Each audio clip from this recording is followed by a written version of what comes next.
여러분 반갑습니다. 설교하러 오면 항상 부담을 가지고 이 자리에 섭니다. 근데 오늘 조금 부담이 좀 적습니다. 여러분들 작년과 재작년에 여러분들이 후원하셔서 설교 대회를 아주 즐겁게 했고요. 제가 첫회하고 두 번째 하면서 느꼈던 것이 뭐냐면 학생들이 변하구나라는 걸 느꼈습니다.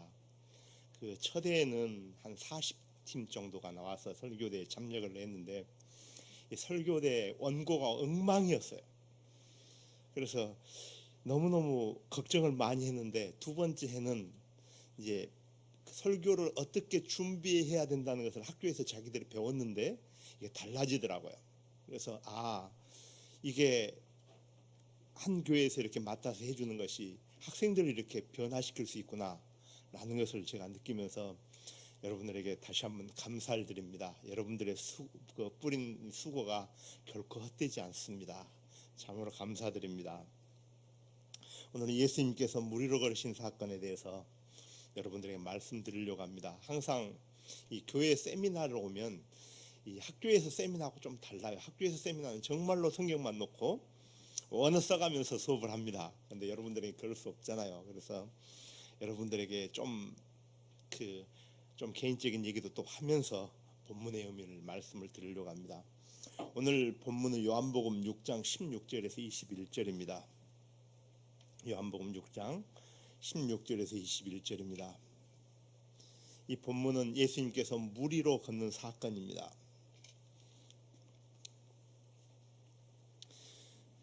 자, 16절부터 21절 우리 천천히 같이 봉독합니다.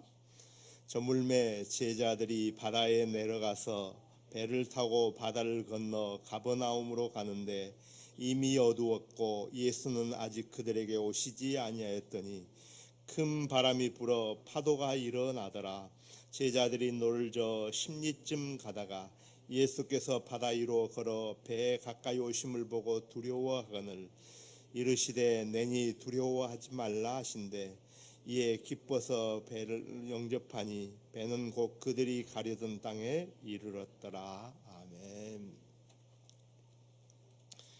저는 고향이 전라남도 신안군 지도라는 섬에서 지도인데요.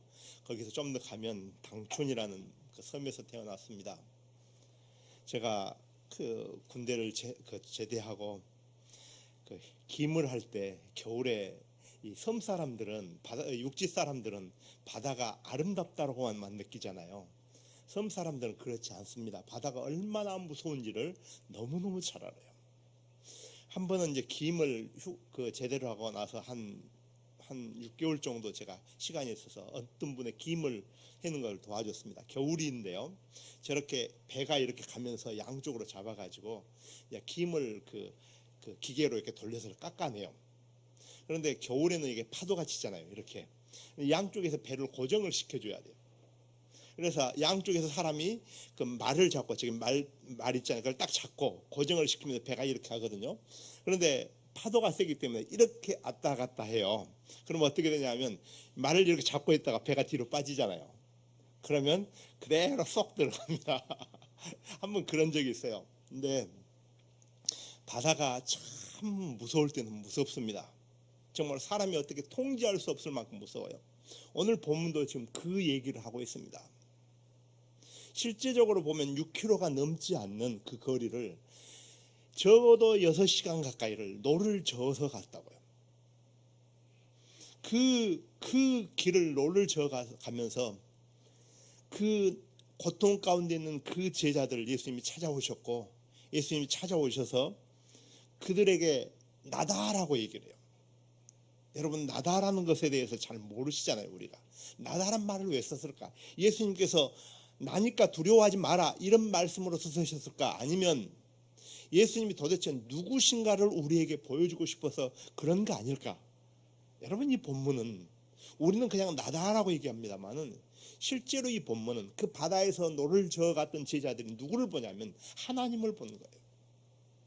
실제로 오늘 본문을 통해서 여러분들에게 한 서너 가지 것 정도를 말씀을 드리려고 합니다. 첫 번째는 예수님이 누구신가를 우리가 아는 것이에요. 우리가 그냥 쉽게 예수님, 그냥 주님, 그 다음에 예수 이렇게 부르잖아요. 그 분이 어떤 분인가를 우리가 정말로 알아야 돼요. 그분이 정말로 위대하신 분이고 어느 정도 그분이 위대하신 하나님인가를 우리가 정말로 이해해야 합니다. 우리는 하나님, 하나님은 조금 더 안 보이시니까, 예수님 우리를 위해서 죽으셨으니까, 그래서 너무 예수님에 대해서 여러분 가소평가를 하거나 아니면 예수님이 누구신가를 잘 이해하지 못한 것 같아요. 여러분, 우리가 믿는 예수님이 누구신가를 알아야 내가 누구인가를 알 수 있어요. 그렇잖아요. 내가 믿는 그 예수님이 어떤 분이신가를 알아야 그 예수님을 믿고 있는 우리가 누구인가를 알게 되잖아요. 그리고 또 두 번째 것은 여러분들에게 뭘 말씀드리려고 하냐면, 그분은 항상 그의 백성들을 찾아오시는 분입니다. 실제로 우리가 어려움 가운데 기도하지만은 그 어려움 가운데 주님은 항상 먼저 계획하시고 찾아오시는 분이에요. 그 다음에 또 하나는, 인간은 항상 자기가 원하는 목적지를 향해서 나아갑니다. 그러나 예수님께서는 그분이 계실 때 참된 목적지를 찾을 수 있고, 그분이 계실 때만 하나님이 원하시는 목적지로 우리를 인도해 가십니다. 이 세 가지 내용을 가지고 오늘 여러분들에게 말씀을 드리려고 합니다.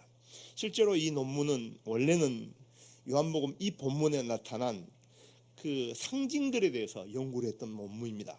그래서 그 상징들에 대해서 하면 어려울 것 같아서 그것을 좀 쉽게 해가지고 여러분들에게 말씀드리려고 합니다. 오늘 본문을 보면 앞부분에 오병이어 기적이 나타납니다. 자, 한 칸 더 넘겨주세요. 자, 오병이어 기적이 나타나는데, 오병이어로 성인 남자만 5,000명을 먹입니다. 여러분 너무너무 잘 아시는 거죠. 5,000명을 먹이는 사건이 중요한 게 아니라 더 중요한 것은 사람들이 그 예수님을 누구로 이해하게 되냐면, 그들은 그 선지자로 이해를 합니다. 이 그 선지자는 말은 신명기에 나타난 말씀인데요, 모세가 출애굽을 하고 나서 이스라엘 백성에게 무슨 약속을 해주냐면, 앞으로 먼 훗날에 그 선지자, 나와 같은 그 선지자가 오셔서 우리를 제2의 구원을 주실 것이다, 우리를 영원히 구원으로 인도하실 것이다 라고 약속을 해주십니다. 그 약속이 이 오병이어 기적을 통해서 이루어진 거예요. 그래서 사람들의 목적은 뭐냐? 여러분, 항상 사람은 자기 눈에 보이는 어떤 목적만 찾게 돼 있어요. 이스라엘 백성들의 가장 큰 목적은 로마라는 나라부터 독립하고 하나님을 믿는 백성들이 하나의 나라를 세우는 것이었습니다. 그들은 예수님을 그 선지자 또는 자기 백성들을 구원할 분으로 이해해서 그분을 왕 삼으려고 합니다. 그래서 유대인들은 자기들이 원하는 예수님을 만들어내기를 원해요. 여러분 그러잖아요. 우리가 신앙생활하면서 신앙이 좀 여렸을 때는 내가 원하는 예수상을 그립니다. 내가 원하는 기도를 하고 내가 원하는 예수님을 믿고 내가 원하는 하나님을 믿어요. 근데 신앙이 조금씩 깊어져 가면 내가 원하는 하나님이 아니라 하나님이 원하는 나가 되려고 해요. 조금 더 지나면 예수님께서 내가 이 행복한 교회 성도로 어떻게 살기를 원할 것인가를 생각하게 된다고요. 오늘 본문에도 그렇습니다. 유대인들은 자기들이 원하는 정치적인 왕을 삼으려고 예수님을 원했고, 자기들을 구원할 메시아로서 구원자로 원했었습니다. 그러나 예수님은 하나님으로서 이 땅에 오셨기 때문에 그분이 하시려고 하는 것이 있었습니다. 그래서 예수님은 죽고 부활하셔서 온 인류를 구원하기 위해서 이 땅에 오신 것이지, 정치적으로나 민족적으로 구원하는 그런 것은 나중 문제였다고요. 그래서 이 오병이어 기적을 통해서 예수님이 그들의 오해를 어떻게 하면 풀어줄까라고 생각해서 멀리 가버리신 것이죠. 자, 세 번째 컷입니다. 자, 그 다음 컷. 자, 이건 그 예수님께서 오병이어 기적을 행했던 베세다라는 지역입니다. 이 베세다는 여러분 잘 아시는 것처럼 베드로, 요한, 안드레, 야고보, 빌립 등 그 예수님의 제자 가운데 거의 6명이 여기 출신이에요. 그래서 이 베세다는 정말로 오늘날로 말하면 저희 섬마을처럼 깡섬마을입니다. 죄송합니다. 제가 깡섬마을이라고 잘 모르신데 섬놈이란 말이에요. 완전 섬놈이란 말이에요. 이 고기를 잡고 연명했던 사람들이에요. 이 뒤쪽은 완전히 광야인데 오병이어 기적을 이 광야에서 행하게 되어져요. 이 광야는 이스라엘 백성에게는 굉장히 중요한 것이죠. 하나님께서 이스라엘 백성을 훈련시켰던 장소가 광야입니다. 예수님을 이 광야로 가게 되어졌고 제자들과 5천 명이 넘는 사람들이 광야로 갔어요. 왜요? 제2의 출애굽을 보여주려고 하는 것이죠. 그에 대해서는 좀 이따 더 살피기로 하고요. 자, 그 다음입니다. 밤 바다에 있는 제자들을 여러분 좀 생각해 보십시오. 여러분, 큰 파도가 일어요. 큰 파도가 일고 좀 이따 제가 사진을 보여주겠지만은 갈릴리 호수는 이게 이제 바다면 이 바다 밑으로 200m를 들어가요. 갈릴리 호수면 표면이 바다 밑으로 200m를 들어가 있어요. 그리고 주변에는 500에서 700m의 산으로 둘러싸여 있습니다. 그러니까 바람이 위에서 이렇게 불잖아요. 그러면 밑에서 노을이 또는 파도가 방향이 없게 일어나요. 굉장히 위험한 호수입니다. 이 남북 길이가 22km이고 동서 길이가 11.5km예요. 그 11km, 22km가 된 호수가 800m 지하에 있단 말이에요. 산 위에서. 그러니까 바람이 불면 파도가 정말로 장난이 아니겠습니다. 그 파도가 치는 그 길을 제자들은 노를 저어서 가고 있죠. 4km 정도를 노를 저어서 가는데 여기 있는 것처럼 밤 사경까지 어두워질 때 가서 새벽 3시나 4시가 될 때까지 노를 저었어요. 얼마만큼 힘들었겠어요. 제자들의 상태는요, 큰 파도로 배가 위험에 처하고, 여러분 누가복음에 보면 그 얘기가 나오잖아요. 파도가 너무 쳐서 배가 뒤집힐 만큼 된 적이 있잖아요. 그들은 돛을 펴면 굉장히 쉽게 배를 운행할 수 있습니다. 그런데 돌을 젖을 수가 없기 때문에, 필 수가 없기 때문에 밤새 내 거기를 노를 저어서 거의 기진맥진한 상태입니다. 자, 그때 큰 바람이 불었다라고 얘기를 하고 있는데, 다음 장입니다. 이스라엘은, 여러분, 우리나라는 봄, 여름, 가을, 겨울이 있죠. 그러죠? 아마 모르신 분이 없을 거예요. 이스라엘은 봄, 여름, 가을, 겨울이 있을 거라고 생각하는데요, 그렇지 않습니다. 이스라엘은 우기철이 있고 건기철이 있고, 그 다음에 우리가 말하는 봄에는 환절기라고 하고요, 또 가을에도 환절기가 있어요. 그러니까 여러분, 이른비가 언제 내리죠? 우리나라는 보통 4월에 내리죠. 아니 3월에, 4월에. 이스라엘은 언제 이른비가 내리냐면 10월 말에서 11월에 내립니다. 이게 이른비예요. 이때 이른비가 내리면 이제 곡식을 씨를 뿌리죠. 늦은 비는 보통 3월 말에서 4월 초에 내립니다. 그러니까 이른비, 늦은비 기후가 우리나라하고 전혀 달라요. 이스라엘에는 언제 바람이 주로 부냐면 이 환절기는 4월에서 5월 동안 그리고 9월에서 10월 동안 50일 정도 바람이 붑니다. 이걸 50일풍이라고 해요. 이때는 정말로 바람이 우리나라 태풍처럼 불어요. 아까 말씀드린 것처럼 갈릴리는 왜 그렇게 바람이 불면 위험하냐 하면 해발 마이너스 200m이고 산으로 둘러 있어서 정말로 이 병같이 되어 있습니다. 그의 바람이 지나가면 이게 바람이 엄청나게 방향을, 여러분 계산할 수 없을 만큼 바람이 불어요. 그래서 이 바람은 아라비아 사막과 지중해에서 분대요. 우기철에는 지중해에서 바람이 불고 건기철에는 사막에서 불어요. 그러니까 보통 3월에 4월에 부는 바람은 보통 아라비아 사막 동쪽에서 불고요. 그 다음에 보통 11월에 부는 바람, 10월 11월에 부는 바람은 지중해 쪽 서편에서 불어요. 그래서 그 바람이 어느 쪽에서 부는가에 따라서 이게 우기철로 가는지 아니면 건기철로 가는지 달라지죠. 여러분, 그 엘리야가 3년 6개월 동안 비가 내리지 않았잖아요. 이때 엘리야가 갈멜산에서 어디를 보냐면 지중해를 보잖아요. 지중해를 보면서 계속 게하시를 보내면서 묻잖아요. 구름이 있느냐? 구름이 있느냐? 계속 묻잖아요. 그게 그쪽에서 구름이 생기면 그게 서쪽에서 이스라엘 쪽으로 바람이 불러와서 비가 내리죠. 그러니까 그 기간을, 비가 내리는 우기가 오기 전까지 그 기간을 환절기라고 하는데, 이 기간에는 굉장한 바람이 불고, 여러분 잘 아시는 6월절은 보통 4월에 있거든요. 그러니까 4월쯤이고 이때가 환절기가 바로 시작돼서 바람이 굉장히 많은 시간입니다. 자, 다음 장입니다. 그 다음 장에 우리가 사진 말고 너무 넘어갔어요. 뒤로. 예, 이게 갈릴리 호수입니다. 여러분들이 보시면 알겠습니다만 갈릴리 호수가 밑에 있죠. 그리고 양쪽은 산으로 이렇게 둘러싸여 있어요. 그러니까 바람이 분다라고 했을 때 무슨 호수에 바람이 불면 얼마나 불어라고 생각할 거잖아요. 근데 그렇지 않아요. 여기는 전혀 그렇지 않습니다.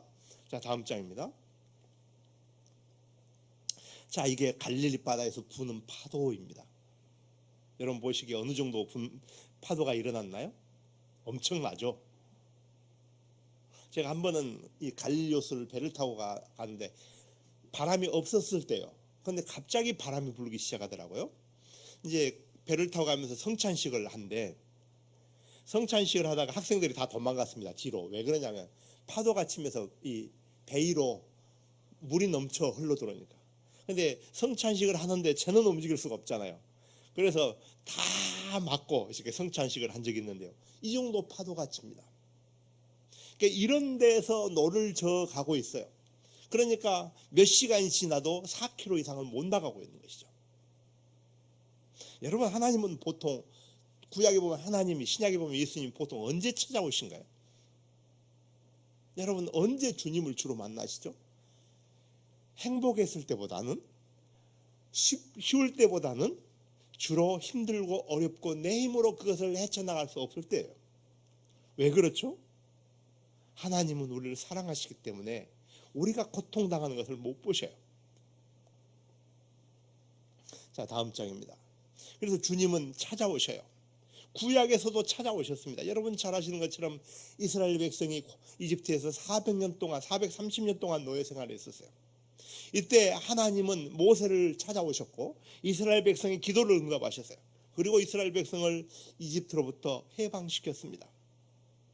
여러분, 대표적인 찾아오심의 모습이 어떤 거냐면 이스라엘 백성이 출애굽을 했는데 이집트의 병거가, 전차가 600대가 쫓아옵니다. 병거만 오는 게 아니라 수십만의 군대가 추격을 해요. 왜요? 이스라엘 백성을 멸망시켜버리려고. 그들은 도망을 갖고 결국 어디에 있었어요? 홍해 앞에 섰다고요. 이때 여러분들이 아는 그 유명한 말씀이 있죠. 자, 다음 장입니다. 자, 이것은 여러분들이 상상해 보는 그런 홍해를 건너는 모습이죠. 자, 그 다음 장입니다. 자, 여기 보면 출애굽기 14장 13절입니다. 제가 참 좋아하는 말씀인데, 너희는 두려워하지 말고 가만히 서서. 실제로 어려움에 처할 때는 우리가 할 수 있는 일이 없어요. 주님은 우리가 가만히 서서 주님을 기대하게 만들어요. 여기도 여호와께서 오늘 너희를 위하여 행하시는 구원을 보라.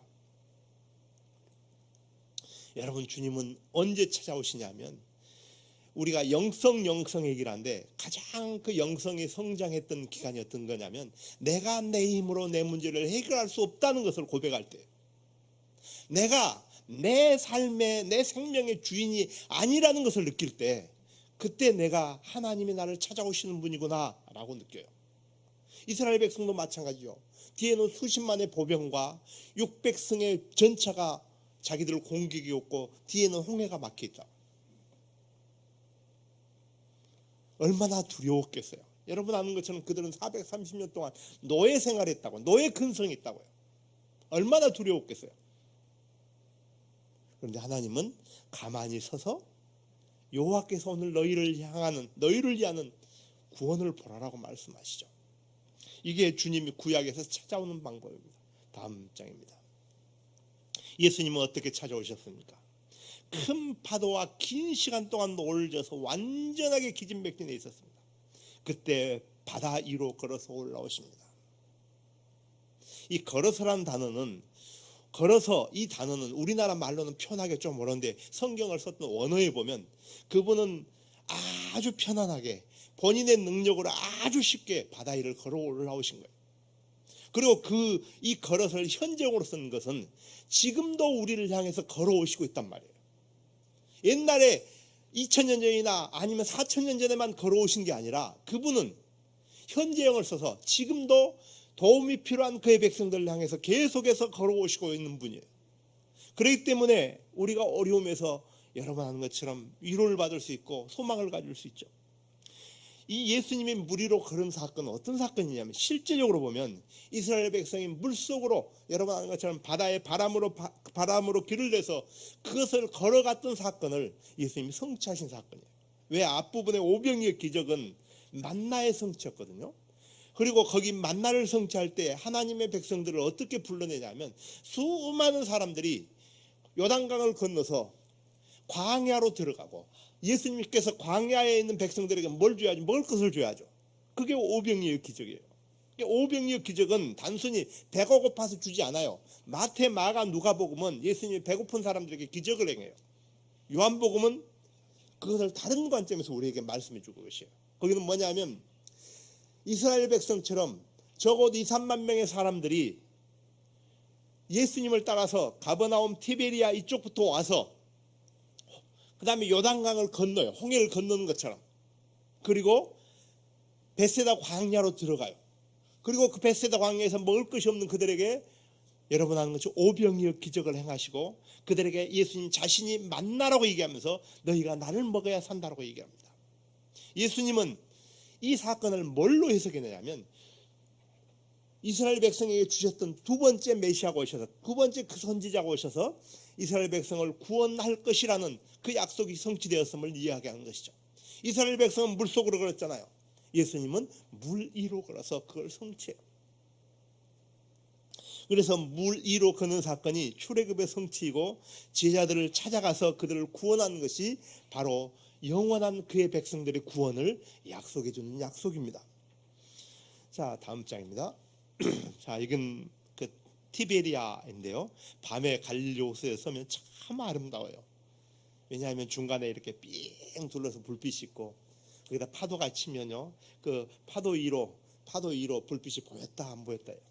여름에 성지순례를 가면 좋은 점이 이 갈릴리 바다가 따끈따끈해집니다. 그래서 갈릴리 바다에서 수영을 하면요, 아주 그 따끈해가지고 너무너무 좋습니다. 이 갈릴리 바다 위를 주님이 걸어서 오십니다. 여러분 아는 것처럼 걷는단 말은 아까 말씀드린 것처럼 그분이 그의 백성을 계속해서 찾아오는 분이라겠어요. 다음 장입니다. 그리고 뭐라고 말하냐면 두려워하지 마라고 합니다. 왜 두려워하지 마라고 하냐면 그들이 너무너무 두려웠기 때문이에요. 자, 왜 두려웠을까요? 실제로 우리나라에는 없는 신화가 이스라엘 사람들에 있습니다. 이스라엘 사람들 페르시아에서 바벨론에서 긴 시간 동안 노예 생활을 했잖아요. 식민지 생활을 했잖아요. 그러면서 그들에게는 무슨 신화가 생겼냐면 바다의 신하고 육지의 신이 그들은 있습니다. 그래서 육지의 신은 말루뚝이라는 신이고 바다의 신은 야함이라는 신이에요. 그런데 야함이라는 신은 바다에 있다가 여러분 용처럼 나타나서 배를 뒤집어 엎고 사람들을 해코지하는 그런 신으로 나타나요. 그런데 그 페르시아의 사상을 많이 가지고 있었던 그 원래 갈릴리는 여러분 잘 아시는 것처럼 북이스라엘하고 남유다가 나뉠 때 북이스라엘에 속했고, 북이스라엘이 BC 722년에 멸망하고 나서 이쪽은 말 그대로 혼합화되어져 버려요. 이방 나라가 되어버리죠. 그러니까 이들은 사고 자체가 유대인들이 가지고 있는 하나님을 믿는 신앙이 아니라 페르시아와 바벨론의 신화를 가지고 있었어요. 그 신화에 있는 사람들에게 배가 지나가고 있는데 거기에 어떤 물체가 나타났다? 이건 바다의 신이 나타나 자기들을 죽이려고 하는 것이에요. 얼마나 무서웠겠어요. 그래서 이 바다의 암신이 나타나서 자기의 배를 뒤집어 엎고 그 다음에 자기들을 물에 빠뜨려 죽이려고 나타났다고 해서 굉장히 두려워하고 있습니다. 그때 예수님께서 나타나시죠. 그리고 뭐라고 말합니까? 두려워하지 말아라. 두려워하지 말아라. 그 다음에 나다라고 할게 한데요, 야함의 통치 영역인 바다 위를 걸어가시고 잔잔케 하신 그 예수님께서 야함을 정복하시고, 바다를 밟고 걸었다는 것은 정복했다는 뜻이에요. 정복하시고 바다도 누가 다스려요? 하나님이 다스린다는 걸 보여준 거예요. 여러분, 우리 주님은 어떤 분입니까? 이스라엘은 기껏해야 자기들이 원하는 이스라엘 정도를 다스리는 왕으로 생각했었어요. 그런데 주님은 그 정도가 아니라 바다와 땅을 창조하셨고, 바다도 지금 다스리고 계시는 분이고, 땅은 더 나라이 없이 다스리고 있죠. 자, 다음 장입니다. 이 바다는 그들에게 혼돈과 공포와 두려움의 땅입니다. 제자들이 바다의 풍랑으로 인해서 두려움 가운데서 예수님이 그 물을 밟고 이로 계셔요. 바다에 계신 예수님은 단순히 바다 위를 걷고 계심을 보이기보다는 바다를 지배하시고 그 위에 군림해 계시는 바다의 주인 되심을 이야기합니다. 여러분, 우리가 살아가면서 그 주님이 나와 함께 계시지 않는 것처럼 느낄 때가 있어요. 그죠? 때로는 내가 고통 가운데 있을 때 주님은 내 옆에서 나를 내버려 두는 것처럼 느낄 때가 있다고요. 여러분, 주님은 한 번도 그의 백성을 버려둔 적이나 아니면 떠난 적이 없습니다. 왜냐하면 그분은 우리 칼빈 장로교회, 쉽게 말하면 우리가 이 행복한 교회가 소속되어 있는 것이 애장합동이에요. 애장합동의 신학의 아주 중요한 신학 가운데 하나가 뭐냐면 성도를 하나님이 끝까지 견인해 가신다는 것이에요. 끝까지 견인해 가시고 성도들은 하나님이 이끌어 가주시기 때문에 끝까지 인내해서 승리한다는 것이에요. 주님께서 우리를 구원을 한번 하시면 우리가 설령 사탄에게 넘어간 것처럼 보이더라도 주님은 우리를 절대로 놓지 않는다는 것입니다. 자, 다음 장입니다. 자, 나다, 두려워라 하지 말라라고 말씀합니다. 이 나다라는 말이 얼마나 중요한 성경의 용어인지 몰라요. 여러분, 우리는 누군가가 나를 만들었어요. 그죠? 말 그대로 엄마 뱃속에서 태어났고 여러분은 전부 다 배꼽을 가지고 계십니다. 인류 가운데 배꼽이 없는 사람은 딱 한 사람이 있습니다. 누구죠? 아담요. 하나님이 배꼽을 만들었는지 안 만들었는지 우리는 잘 모르겠지만은 하여튼 엄마에게서 태어나지 않고 창조를 받은 사람은 딱 아담 혼자예요. 인간은 누구나 누군가에 의해서 만들어지거나 여러분 아는 건 출생되었어요. 그런데 유일하게도 하나님은 누군가에 의해서 만들어진 게 아니라 스스로 계신 분입니다. 여러분, 출애굽기 3장 14절에 보면 하나님께서 모세에게 이렇게 말하죠. 이스라엘 백성들이 나를 보낸 그분이 누구냐라고 물으면 나는 스스로 있는 자다라고 말하라고 얘기하죠. 이 말을 원어대로 번역을 하면 이런 의미입니다. 나는 나다, 이런 의미예요. 나는 나다. 우리 안 믿는 사람들이 그러잖아요. 내 주먹을 믿어라, 그렇잖아요. 그런 의미하고 비슷해요. 주님이 나는 내가 나를 만드는 자다, 이 말이에요. 그걸 조금 더 쉽게 말하면 모든 인간은 누군가에 의해서 만들어졌지만은 하나님은 스스로 자기 자신을 만드신 분이고 스스로 계신 분이라는 것이에요. 여러분, 이 세상에 만들어지지 않는 것이 있습니까? 창조하신 주님이 다 창조하셨잖아요. 우리 주님은 누구냐면 나다이신 분이에요. 영어의 비동사나 헬라의 비동사는 I am이란 단어가 나는 존재한단 말이라고요. 나는 존재한다. 그래서 주님은 존재하는 분이에요. 우리는 그분에 의해서 피조된, 창조된 사람들이에요. 그래서 인류 역사상, 아니 온 우주의 역사상, 아니 창세전부터 지금까지 스스로 계신 분은 한 분, 예수 그리스도. 스스로 계시는 분은 한 분, 하나님밖에 없습니다. 그 분이 풍랑 가운데 있는 사람들을 찾아오셔서 뭐라고 말합니까? 나다. 이게 무슨 의미라고요? 내가 바다를 지은 거 아니냐, 내가 파도를 만든 거 아니냐, 왜 두려워하느냐 이거예요. 여러분, 우리가 크리스찬으로 신앙생활 하다 보면 정말로 어려울 때가 있어요. 정말로 내가 견뎌내기 어려울 만큼 힘들 때가 있다고요. 그때 우리가 보아야 할 분은 그 모든 것을 운행하시고 섭리하시고 통제하시고 다스리시는 주님이 나라로 내 곁에 계신다는 것이에요. 그래서 이스라엘 백성을 구원하신 그 하나님이 뭐라고 말하냐면 이제는 내가 그분이란 말이에요.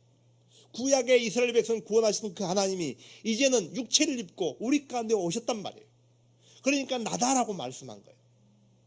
요한복음은 이 말씀을 굉장히 중요하게 생각해요. 나는 빵이다, 나는 빛이다, 나는 문이다.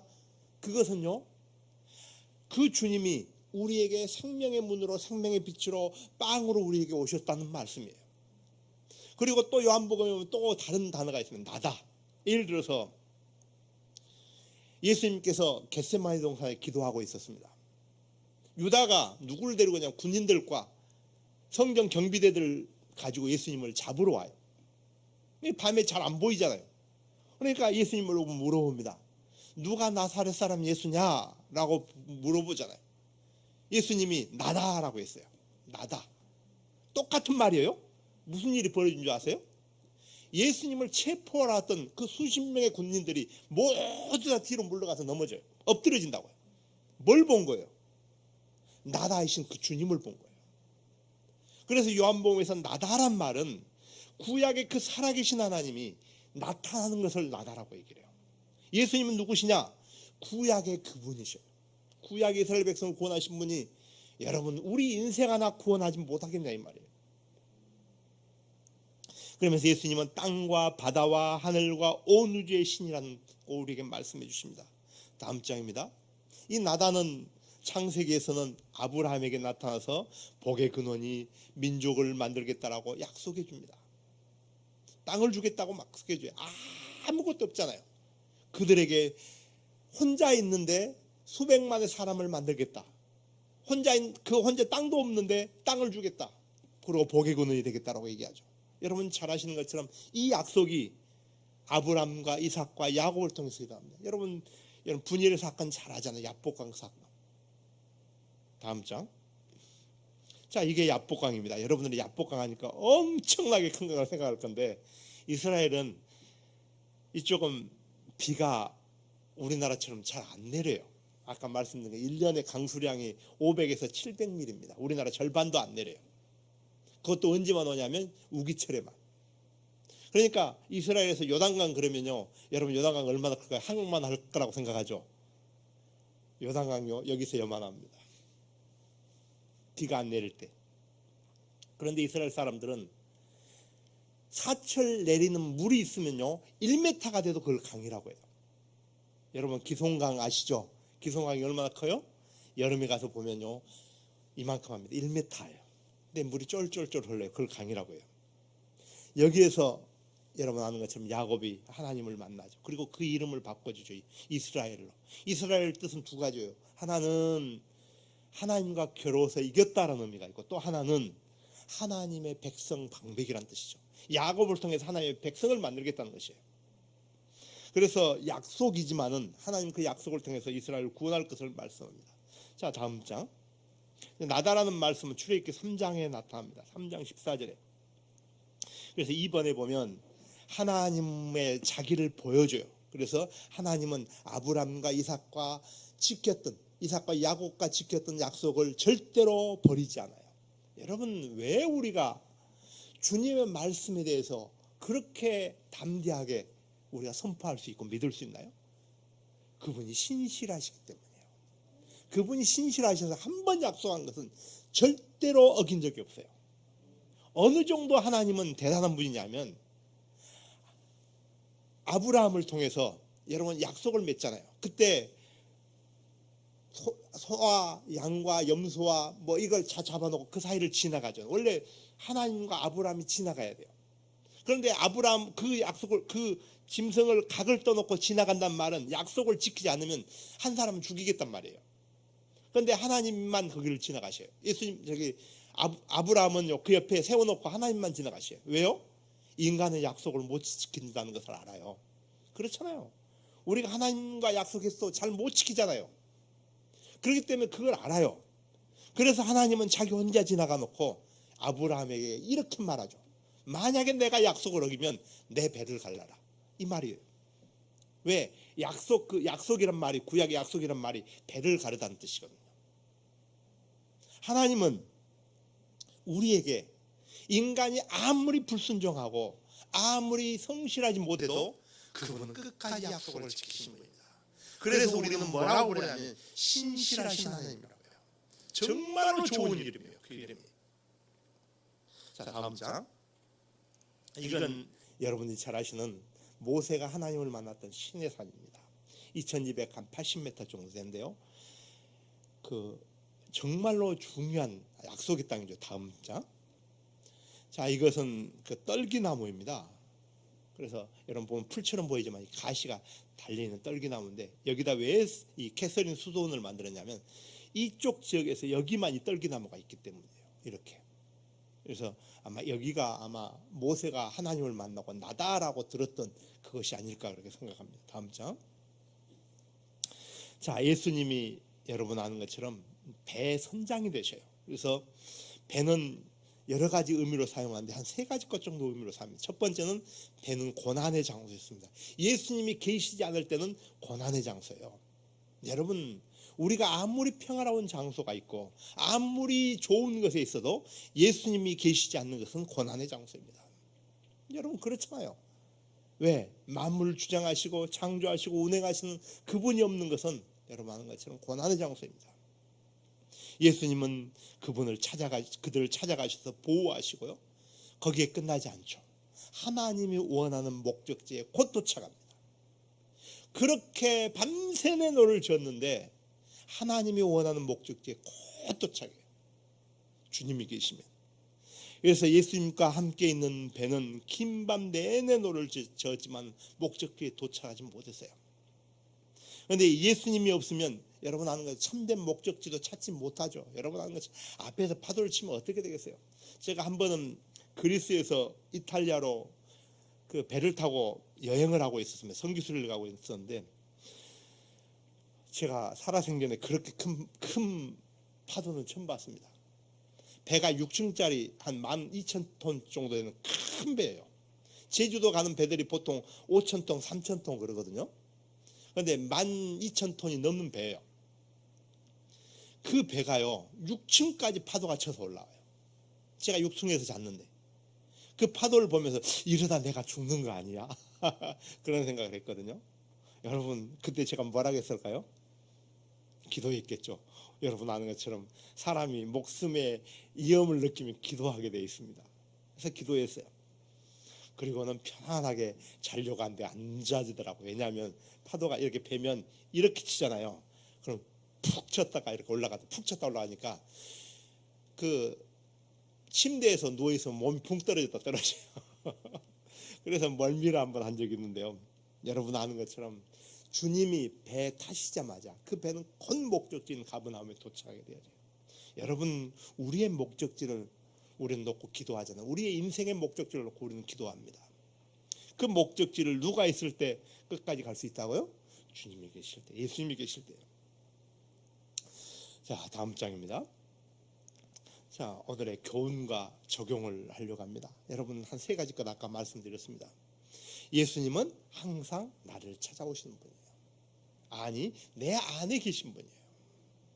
그래서 주님은 고난당한 제자들을 절대로 혼자 놓고 계신 적이 없습니다. 두 번째, 예수님은 누구십니까? 바로 하나님이십니다. 여러분 우리가 믿는 그 하나님이셔요. 얼마나 위대하십니까? 바다와 하늘과 땅을 창조하시고 통치하신 분이에요. 세 번째, 여러분 예수님과 우리는 동행해야 합니다. 여러분 예수님은 나를 떠난 적이 없어요. 예수 그리스도를 영접한 순간부터 나를 떠난 적이 없어요. 문제는 내가 내 안에 계신 예수님과 민감해야 하지 않는 것이 문제예요. 우리가 실제로 성령님을 놓고 기도하는 것은 성령 하나님께서 주님의 말씀과 주님의 그 섭리에 다스림에 민감하게 해달라고 우리는 기도해야 합니다. 여러분 내 안에 계신 그 주님을 매 순간 그분은 내게 말하고 계시거든요. 그 말씀에 민감할 필요가 있습니다. 여러분 밤새 노를 져도 우리 인생을 살다 보면 그럴 때가 있습니다. 정말로 밤새 노를 져도 여러분 목적지에 도달하지 못할 경우가 있습니다. 여러분 예수님이 계신다면 우리는 목적지에 도달할 수 있습니다.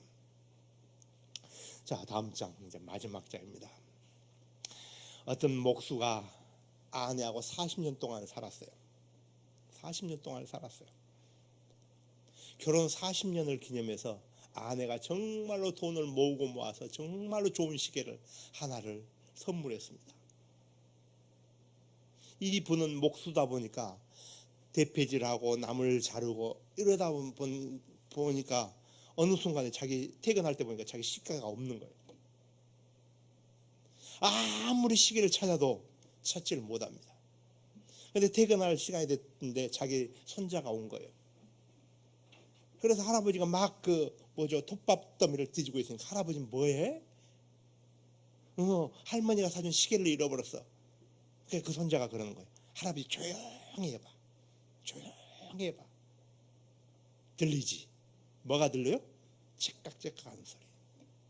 여러분, 왜 하나님이 내 안에 계신 하나님을 우리는 그렇게 모르신가요?